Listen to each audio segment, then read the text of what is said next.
Hi friends, welcome back to our channel. ముందుగా మన channel కొత్త వారు ఎవరు చూస్తున్నా సబ్స్క్రైబ్ అయితే చేసుకోండి ఫ్రెండ్స్. అలాగే వీడియోకి ఒక లైక్ ఇవ్వండి, మీ ఫ్రెండ్స్ అండ్ ఫ్యామిలీ మెంబర్స్కి షేర్ అయితే చేయండి ఫ్రెండ్స్. ఆల్రెడీ ఒక వీడియో అయితే పోస్ట్ చేశాను కదండి, బ్యాక్ కటింగ్ వీడియో పోస్ట్ చేశానండి. అలాగే ఫ్రంట్ పార్ట్ అయితే ఇప్పుడు కటింగ్ అనేది చూపిస్తున్నాను. చాలా సింపుల్గా నీట్గా చేసుకోవచ్చండి. కొత్తగా నేర్చుకున్న వాళ్ళు ఎవరైనా సరే ఈ పద్ధతిలో నేర్చుకున్నారంటే మీకు సింపుల్గా ఉంటుందండి. కటింగ్ అనేది కష్టం అనిపించదు. నార్మల్గా అయితే మాకు నేర్పేటప్పుడు చాలా కష్టంగా అనిపించేది, ఎందుకంటే అన్ని విధాలుగా నేర్పించారనమాట. నేను రాను రాను దగ్గర ఒక 13 ఇయర్స్ నుంచి స్టిచ్చింగ్ అయితే చేస్తున్నాను కదా. ఎలా కుడితే ఎలా వస్తుంది, ఇవన్నీ మార్పులు చేర్పులు చేసుకుంటూ ఈ కటింగ్ ఎలా అయితే పర్ఫెక్ట్గా వస్తుంది, ఇవన్నీ కూడా నేను నా ఎంతలు నేను ఒకటి ఒకటి మార్చుకుంటూ కటింగ్ అయితే చేసుకొని రావడం చేస్తున్నానండి. అందులో ఇది వచ్చి ఈజీ పద్ధతి అండి. చాలా అంటే చాలా సింపుల్గా ఉంటుంది. ఇప్పుడు వీడియోలోకి అయితే వెళ్ళిపోదామండి. ఎలా కటింగ్ అనేది చేసుకోవాలంటే, ఇప్పుడు బ్యాక్ పార్ట్ అయితే మనం కట్ చేసుకున్నాం కదండి. బ్యాక్ పార్ట్ పెట్టి సేమ్ ఒక డ్రాయింగ్ అయితే వేసేసుకోండి. మొత్తం అంతా డ్రాయింగ్ వేసేసుకోండి. బ్యాక్ పార్ట్ ఎలా ఉందో అలా డ్రాయింగ్ వేసేసుకోండి, ఓకేనా. నేను ఇప్పుడు ఇలా ఎందుకు చూపిస్తున్నానంటే, మీకు ఫ్రంట్ పార్ట్ బ్యాక్ పార్ట్ కన్నా చిన్నగా కట్ చేసుకోవాలి. ఎందుకంటే మనం షేప్ బెల్ట్ అనేది వేరేగా అతుకుతాం కాబట్టి. ఆ షేప్ బెల్ట్ ఎంతైతే ఉందో అంతా కూడా మీరు అటు ఇటు కొలుచుకొని ఇలా ఫోల్డ్ చేసేసుకోండి. ఇక్కడ మార్క్ చేసుకొని మీకు తెలియడం కోసం నేను మార్క్ చేశాను. నార్మల్గా అయితే నేను అంచనా ప్రకారం పెట్టేస్తాను. మ్యాక్సిమం 2.5 కదా పెడతాం దేనికైనా సరే. ఏ బ్లౌజ్కైనా 2.5 పెడతాం అనమాట. లేదా కొంచెం బాగా పెద్దగా సైజ్ పెద్దదంటే ఒక 3 ఇంచెస్ పెడతాము, అలా అనమాట. దాన్ని బట్టి మనం, అందుకనే మీకు ఈజీగా తెలియడం కోసం నేనైతే అలా మార్క్ చేశాను. ఇది చాలా చిన్న బ్లౌజ్ అండి. సైజు అయితే 2.5 మనకి నెక్ సైడ్ వచ్చింది, 2.5 చంక డౌన్ వైపు వచ్చింది. ఆ షేప్ బెల్ట్ అనేది 2.5 ఫోల్డ్ చేసేసాను, పావించి ఎక్స్ట్రా పెట్టి ఖర్చుకి. కింద వైపు పావించి పెట్టాలి, పై వైపు పావించి కదా. మొత్తం కలిపి 3 ఇంచెస్ అనమాట. మనం షేప్ బెల్ట్ తీసుకునేది 3 ఇంచెస్ తీసుకోవాలి, కానీ ఫోల్డింగ్ అయితే 2.5 వేసాను. వేసి ఇలాగా డ్రాయింగ్ అయితే వేసుకున్నానండి. ఫ్రంట్ పార్ట్కి వేసుకున్నాక ఫస్ట్ అయితే నెక్ ఎంత ఉందనేది కొలుచుకున్నాను. 5.5 వచ్చింది. 5.5కి మార్క్ చేసుకొని మనం ఇలా ఒకటి మార్క్ స్ట్రైట్గా ఒక లైన్ వేసేసుకోండి. వేసుకున్న తర్వాత ఇక్కడ స్క్వేర్ పాయింట్ ఎక్కడైతే ఉందో అక్కడ నేను వీడియోలో చూపిస్తున్నాను కదా, అలా ఒక పావించి లేదా హాఫ్ ఇంచికి ఇలా మార్క్ చేసుకోండి. మార్క్ చేసుకొని మీరు పావించి అంటే మరి కిందకి అంటే నెక్ దిగిపోయినట్టు వస్తుంది. హాఫ్ ఇంచికి కరెక్ట్గా అయితే వస్తుందండి. హాఫ్ ఇంచి పెట్టుకోండి. నేనైతే హాఫ్ ఇంచి పెట్టాను. హాఫ్ ఇంచి పెట్టి మీరు ఏది, అది కూడా రౌండ్ నెక్ అయితే అలా హాఫ్ ఇంచి పెట్టుకోవాలి. స్క్వేర్ నెక్ అయితే ఇంక మీరు ఏం పెట్టక్కర్లేదు.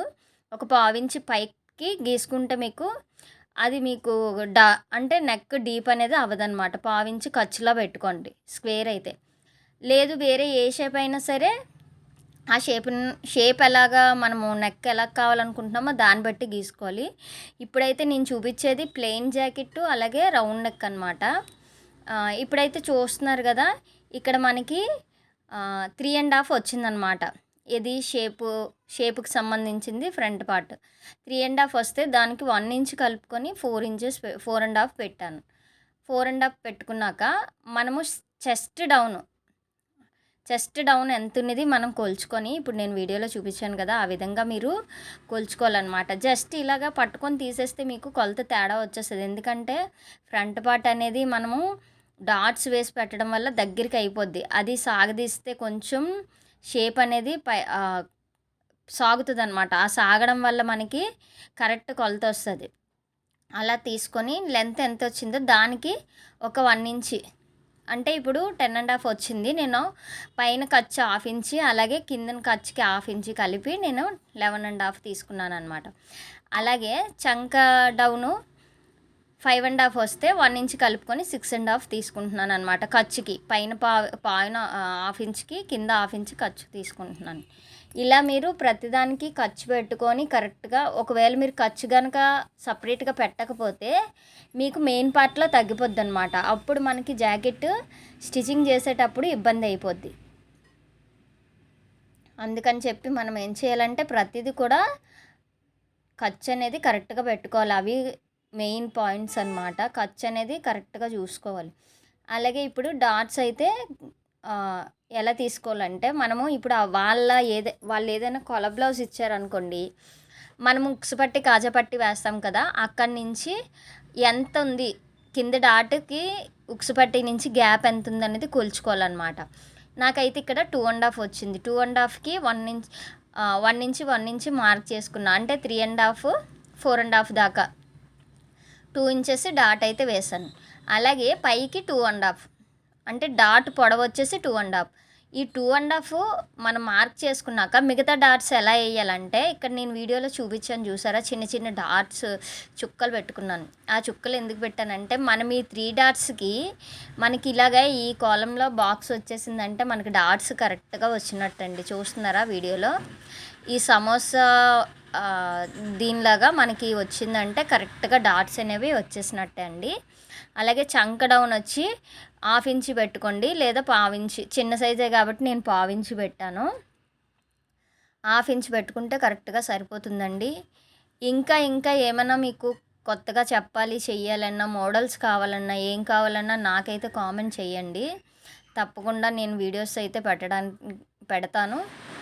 మీకు ఎలాంటి కటింగ్లు కావాలన్నా, లేదా వేరే ఏమైనా మోడల్స్ కావాలన్నా ప్రతిదీ కుడతానండి. కాకపోతే మెయిన్ నేను ఆల్రెడీ ఇంతకు ముందు వీడియోస్లో చెప్పాను కదా, ఒక పని చేస్తున్నాను, ఒక వర్క్ చేస్తున్నాను. ఆ వర్క్ వల్ల కొంచెం నాకు చాలా ఇంపార్టెంట్ అయిన ఈ వర్క్ మీద అయితే టైం స్పెండ్ చేయలేకపోతున్నాను, టైం పెట్టలేకపోతున్నాను.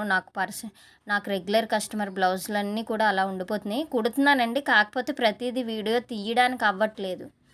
వీడియో తీసి పెట్టడానికి అవ్వక ఏవీ పెట్టట్లేదు. ఇవైతే మన రెగ్యులర్ కస్టమర్ అండి. ఒక 12-13 ఇయర్స్ నుంచి మన దగ్గరే స్టిచ్ చేయించుకుంటున్నారు వీళ్ళ ఫ్యామిలీ అంతా కూడా. అయితే ఇప్పుడు మళ్ళీ ప్లెయిన్ బ్లౌజులు అయితే ఇచ్చారు. ఆవిడ అర్జెంట్ కావాలన్నారు, కానీ నేనైతే స్టిచ్ చేయలేదండి. నేను ఈ వీడియో అప్లోడ్ చేసే టైంకి వాళ్ళకి బ్లౌజులు ఇచ్చేసి 2 డేస్ అవ్వాలి, కానీ నేను ఇంక ఇప్పుడు కటింగ్ చేస్తున్నాను. అంటే మీరు అర్థం చేసుకోండి ఎంత లేట్ అయిపోయిందో. అదనమాట. ఇప్పుడైతే నేను 2 బ్లౌజులు కట్ చేస్తున్నాను, ఒకటి కాదు. ఆవిడ 3 ఇచ్చారనమాట. 3 ప్లెయిన్ బ్లౌజులు ఇస్తే 3 కూడా కటింగ్. ఇంకొకటి వచ్చేసి నార్మల్ శారీ బ్లౌజ్ అనమాట. అది మనం ఇలా కట్ చేసేస్తే వర్క్ డిజైన్ అది ఉంటుంది కదా, తేడా వస్తుంది అనమాట. అందుకనే ఫస్ట్ నేనైతే ప్లెయిన్ బ్లౌజులు 2 కట్ చేసేస్తున్నాను, ఒకదాని మీద ఒకటి పెట్టేసి.